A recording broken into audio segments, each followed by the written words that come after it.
ইফতারির পূর্ব মুহূর্তে দোয়া করুন, এটি ভুলে যাওয়া যাবে না। প্রতিদিন ইফতারিকে সামনে নিয়ে আমরা দোয়া করব, কারণ হাদিসে এসেছে সালাসু দাওয়াতিন মুস্তাজাবা, 3 ব্যক্তির দোয়া আল্লাহ তাআলার কাছে কবুল হয়ে যায়।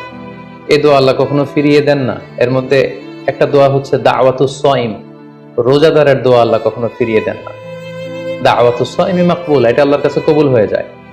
ঠিক ওই মুহূর্তটাতে আল্লাহ তাআলার সফট কর্নার খুব বেশি গ্রো করে, আল্লাহর রহমতের দরিয়ার মধ্যে একটা অভাবনীয় জোশ পড়ে যায়। আল্লাহ তাআলা এই দৃশ্যটাকে খুব দেখতে পছন্দ করে যে বান্দা সামনে খাবার নিয়ে বসে আছে, শরবত নিয়ে, পানীয় নিয়ে বসে আছে, ক্ষুধায় তৃষ্ণায় সে জর্জরিত, সে চাইলেই সামনে থেকে নিয়ে মুখে তুলে খাবারটা খেতে পারে, কিন্তু সে আমার ভয়ে খাচ্ছে না।